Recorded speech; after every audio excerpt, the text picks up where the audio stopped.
Is your pellet grill running out of fuel in the middle of a cook? The fire fading even though the hopper is still packed with pellets? Most folks hear that and go straight for a new Auger motor. But usually the motor is fine. The trouble is the screw it's trying to turn. It's the auger, the long steel screw that lives inside the feed tube and carries your pellets from the hopper down to the fire. When it jams, bends, or wears down, your fire goes hungry. Stick with me for a few minutes and you'll know exactly what it is, the 2 ways it fails, how to keep it feeding clean, and how to tell a quick jam from an auger that's actually done. Safety first. This auger is driven with enough torque to crush a fingertip, so unplug the grill and let it cool completely before you reach near it. Let's jump in. Let's talk about what it is and how it works first. We'll get clear on what this screw actually does before we start pulling it apart. Meet the auger. You'll also see it called the feed shaft, the feed screw, or just the drive shaft. Same part, different label depending on the brand. It's a long steel rod with a spiral blade welded down its length, like a giant corkscrew, sitting inside the feed tube below your hopper. As the motor turns it, that spiral scoops pellets from the bottom of the hopper and walks them down the tube and into the fire pot. Slow, steady, one trickle of fuel at a time. And when it can't turn, or it's worn too smooth to grab, the fire starves and your grill quits on you. Start at the top, the drive coupler. It's the D-shaped end, held on by a pin or a set screw, and it's what locks onto the motor so the two turn as one piece. Running down the shaft is the flighting, that spiral blade. This is the working surface. It's what actually scoops the pellets up and walks them down the tube toward the fire. Tucked under the flighting is the shaft core, the solid steel rod it's all welded to. It carries every bit of the twisting force when the motor leans into a heavy load, and at the far end, the tip rides in a small bushing that keeps the screw centered and spinning true. Coupler, flighting, core, and tip. 4 simple parts, one job: move fuel without fail. Now let's look at some common failures. 2 things take an auger out, and one of them sneaks up on people for years. Number 1, a jam. This is the big one. Something gets into the flighting that the auger can't push through, and the screw locks up solid. Usually it's swollen pellets. They soak up humidity, turn to mush, and pack the tube like wet sawdust. Sometimes it's a foreign object riding in with the fuel, a screw, a staple, a stone. Either way, the auger stops dead, the motor strains against it, and your fire goes out. The good news is, a jam is often just a jam. Clear it, find what caused it, and the auger itself is usually fine. Number 2 is slower and sneakier, a bent shaft or worn-out flighting. A hard jam, or a foreign object the auger tried to muscle through, can put a slight bend in that rod. Now it wobbles as it turns, scraping the tube and chewing up the bushing. Or, after years of service, the edges of the flighting simply wear down smooth, and a dull screw can't grab a full bite of pellets, so it underfeeds no matter how hard the motor works. A bent or worn auger doesn't quit all at once. It just slowly starves your fire, and most folks blame everything but the screw. There's a part most folks never even see, and it fails right alongside the auger: the bushing. It's a little sleeve at the far end of the tube that the tip of the shaft rides in, and it costs about as much as a cup of coffee. When it wears out, the end of the auger drops, the flighting starts scraping metal, and the whole screw binds and wobbles. Here's where people lose money. They hear that scrape, replace the entire auger, and skip the cheap little bushing that actually wore out, so the new auger drops and scrapes too. When you pull the auger, replace the bushing every single time. Let's get into some maintenance. 3 habits, and all 3 come down to one thing: keeping that auger turning clean and free. Habit 1. Keep the flighting clean and dry. Moisture is the auger's worst enemy. Damp pellets swell up and cake the screw solid, and even dry fuel leaves behind fine sawdust that builds up in the tube over time. So when you're done grilling for a stretch, run the hopper down empty or vacuum it out, and never store pellets where they can pull moisture from the air or the floor.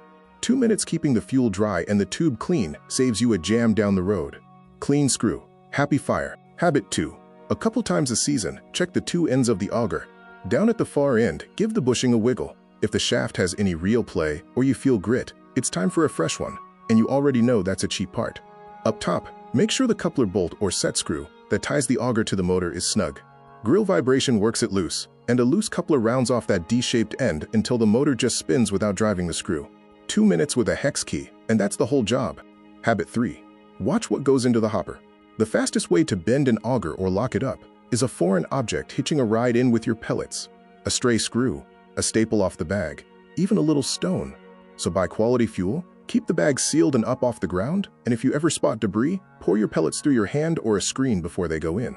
1 piece of metal is all it takes to turn a quick cook into a bent shaft. A few seconds of attention saves the whole auger. Now let's troubleshoot.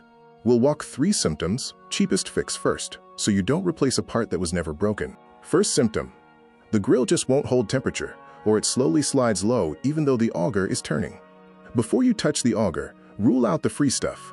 Look in the hopper for a bridge. That's when the pellets arch over the auger and leave an air gap, so the screw spins in empty space and feeds nothing. Knock that bridge down. Top off the hopper and watch it feed again. If it's still underfeeding after that, peek at the flighting edges. Worn smooth, they can't grab a full bite. But usually it's a bridge, and that costs you nothing but a couple of minutes. Second symptom: a grinding or scraping sound. Metal on metal while the auger turns. You already know where this usually points. The bushing has worn out, the shaft has dropped, and the flighting is dragging on the tube. Unplug the grill and pull the auger out. Roll it on a flat surface and look for a wobble or a bend, and check that far bushing for play. A worn bushing is a quick, low-cost swap. If the shaft itself is bent, that's when the auger gets replaced. But pop a fresh bushing in either way, or you'll be right back here. Third symptom, and it's the big one. The auger won't turn at all, and you can hear the motor straining against it. Unplug first, then pull the auger so you can get at it by hand. Most of the time you'll find the culprit right there.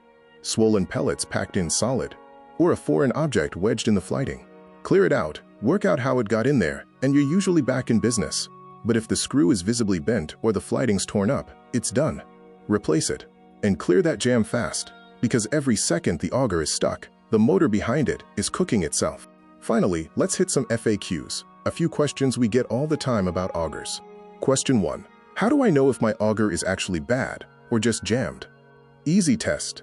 Once you've pulled it and cleared anything stuck, roll the shaft across a flat surface, a workbench, or a sheet of glass. A good auger rolls smooth and even. If it rocks or thumps, it's bent, and it needs replacing. While it's out, run a finger along the flighting edges too. Sharp and defined is healthy. Rounded and smooth means it's worn. If it rolls true and the blade still has a bite, your auger is fine. Clear the jam and put it back. Question 2. Why does my auger keep jamming even after I clear it? Because clearing the jam doesn't fix what caused it. If it keeps happening, something is feeding the problem. Usually it's moisture. Pellets in the hopper are quietly swelling and repacking the tube, so dry them out and keep them sealed. Sometimes there's a foreign object you missed, wedged further down. And sometimes it's just fines, sawdust caking the flighting. Find the why, not just the jam, and it stops coming back. And one that catches people out: are all augers the same? Not even close, and this is exactly where folks order the wrong part. They vary in length, in the diameter and the pitch of the flighting, in how the coupler end is shaped. And here's the one nobody expects. Some augers are left-handed and some are right-handed, so a mismatched screw turns the wrong way and feeds nothing. You don't guess at this. You match it to your grill's make and model, and that data plate is exactly how you do it, which is right where we're headed next. Before you order a single part, find your grill's data plate. Write down 4 things: the brand, the model, the serial number, and the manufacturer's date if it's listed. Here's why that matters. With those numbers, you can pull up your owner's manual and match the exact auger from the parts list in the back. Right length, right flighting, right rotation, so you order correctly the first time. And it's the same information you'll punch into our website for a guaranteed fit. On most pellet grills, the plate is in one of 3 spots: the back or underside of the hopper, inside the hopper lid, or under the barrel on a cart leg. Find it, snap a clear photo with your phone, and keep it handy. Once you've got your make and model, head to our site and use the part finder. Pick your manufacturer, pick your model, and every auger that comes up is guaranteed to fit yours. Right length, right pitch, right rotation, right coupler. No cross-referencing, no guessing, no wrong part returns. And most orders ship the same day, so you're back to grilling fast. That's part 2 of Pellet Grill Parts. We stock augers, feed shafts, and the bushings that ride with them for Traeger, Pit Boss, Camp Chef, Z Grills, Rectech, and more. Everyone matched to your exact grill. Free shipping over $99, a 90-day warranty on every part, and the same folks behind the counter for 15+ years. The link's in the description. Subscribe, hit the bell, and we'll see you next part.